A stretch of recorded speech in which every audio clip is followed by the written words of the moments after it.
Hello everyone. ইতিমধ্যে ডাক সেৱকৰ বাবে জিডিএছ পোষ্ট মাষ্টাৰ যিবিলাক পোষ্ট আছিল এই কাৰণে নটিফিকেশন আহি পৰিলে আৰু ইয়াতে আপোনালোকৰ ডেটটো উল্লেখ কৰি দিছে এপ্লাই ডেটৰ কাৰণে যিসকলে পোষ্ট অফিচৰ কেতিয়া এপ্লাই হ'ব বুলি সুধি আছিল সো ফাইনালি এপ্লাই কাৰণে আজি নটিফিকেশন আহিছে অৰ্থাৎ 10 ফেব্ৰুৱাৰী পৰা এপ্লাই ষ্টাৰ্ট হৈছে আৰু লাষ্ট ডেট আছে 3 মাৰ্চত আৰু এতিয়া বহুতে সুধি আছিল যে এইখিনি এপ্লাই কাৰণে ডেট কেতিয়া দিব মই আপোনালোকৰ ভিডিঅ'তে কৈছিলো 2-3 দিন অপেক্ষা কৰক আৰু আজি ভিডিঅ' দিয়া 2 দিন হৈছে তাৰ আগতে আৰু এপ্লাই কাৰণে নটিচ আহি পৰিছে এতিয়া এই সকলোবিলাক ইনফৰমেশ্যন আমি আগতীয়াকৈ দিওঁ যাতে সকলোৱে নিজৰ ডকুমেণ্টবিলাক সাজু কৰি ৰাখিব পাৰে নটিফিকেশ্যন নাহিলেও আমি কিছুমান ভিডিঅ' আগতীয়াকৈ দিব লগা হয় কিছুমান ইনফৰমেশ্যন পাই পিনেহে দিব লগা হয় কাৰণ এই বিষয়টোতে আমি জড়িত হয় তেনেস্থলত বহুতে কিছুমান কথা কয় আপুনি ক'ৰ পৰা জানিলে কিয় ফেক ভিডিঅ' বনাই এনেকৈ কয় চ' যিসকলে বিশ্বাস কৰে আগৰ পৰাই 2-3 জনেহে এনেকুৱা ক্ষেত্ৰত মাত মাতি থাকে এনেই ভুল কথাবিলাক গতিকে ইয়াতে যদি চাই প্ৰথম ৰেজিষ্ট্ৰেশ্যন ছাবমিশ্যন অনলাইন এপ্লিকেশ্যনৰ ডেটটো আহিছে 10 ফেব্ৰুৱাৰীৰ পৰা 3 মাৰ্চৰ 3 তাৰিখে লাষ্ট ডেট আছে আৰু এডিট আৰু কাৰেকশ্যন উইণ্ডৰ কাৰণে 6 তাৰিখ 3 মাহ 2025 পৰা 8 তাৰিখ 3 মাহ 2025 লৈকে last date edit correction window open কৰিব যদি আপোনাৰ কিবা ভুল হয় ইয়াতে কি প্ৰচিডিউৰ উল্লেখ কৰিছে সকলোখিনি চাম এখন মডেল নটিফিকেশ্যন হয় ইয়াতে government of India ministry of communication department কি ডকুমেণ্ট লাগিব সেইটো ইম্পৰ্টেণ্ট কথা এবাৰ অলপ মডিফিকেশ্যন কৰিছে বস্তুবিলাক গতিকে সকলোকে চাব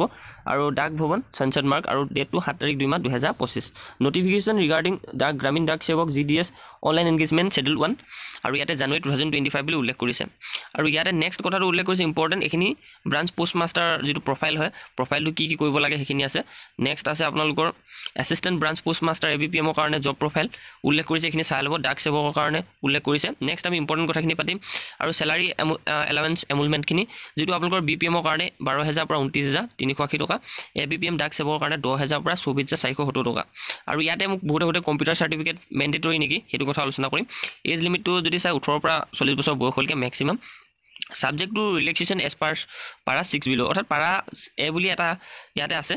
পিডিএফ ফাইলতে তাত গৈ সকলোখিনি মেনশ্যন কৰিছে আৰু এজ টু ডিটাৰমাইন ইয়াতে উল্লেখ কৰিছে last date of submission of application এপ্লিকেশ্যনৰ যিদিনা লাষ্ট ডেট হ'ব সেই ডেটটোৰ লগতে ডিটাৰমাইন হ'ব আপোনালোকৰ এজ টু কেলকুলেশ্যন আৰু ৰিলেক্সেশ্যন উল্লেখ কৰিছে আপাৰ এজ লিমিট যেনেকৈ গভৰ্ণমেণ্ট ৰুল অনুসৰি আছে যিখিনি আমাৰ কনষ্টিটিউশ্যনত যেনেধৰণে আছে ৰুলবিলাক সেই ৰুলবিলাক ইয়াতে উল্লেখ আছে আৰু নেক্সট আপুনি যদি চাই qualification as on the date of notification education qualification আপোনালোকৰ ইয়াতে উল্লেখ কৰিছে education qualification engagement of GDS is secondary school examination pass certificate অৰ্থাৎ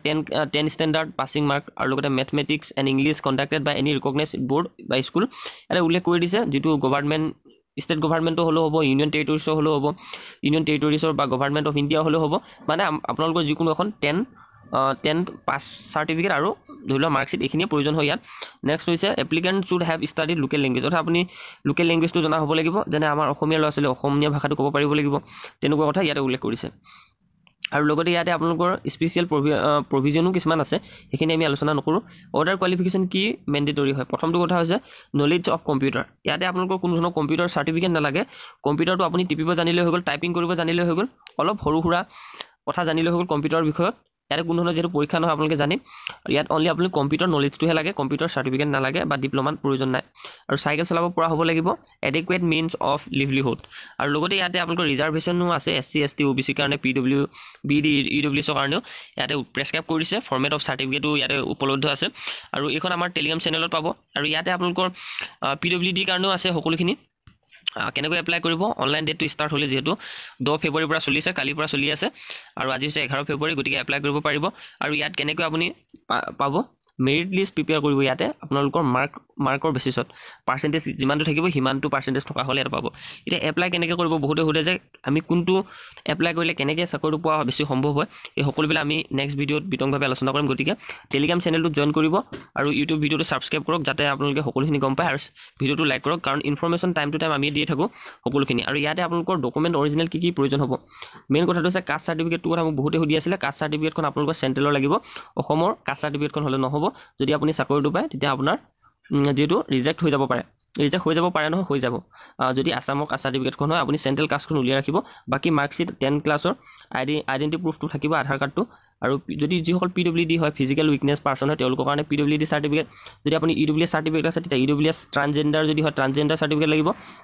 আৰু ডেট অফ বাৰ্থ প্ৰুফটো লাগিব যিটো আপোনাৰ মেট্ৰিকৰ এডমিটটোৱে আপোনালোকৰ ডেট অফ বাৰ্থৰ কাৰণে হৈ যাব বাকি আপোনালোকৰ লাগে মাৰ্কশ্বিট আইডেণ্টিটি প্ৰুফ আৰু লগতে কাষ্ট চাৰ্টিফিকেট তাৰপিছত আপোনালোকৰ ডেট অফ বাৰ্থ প্ৰুফ আৰু মেডিকেল চাৰ্টিফিকেট ইছ্যুড বাই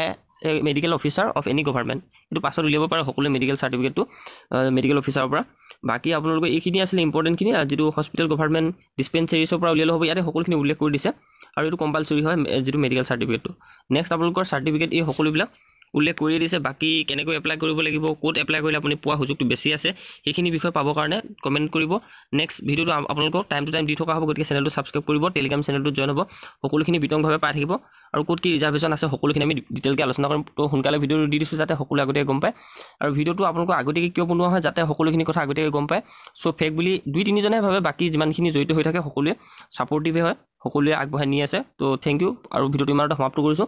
আৰু চেনেলটো ছাবস্ক্ৰাইব কৰি ৰাখিব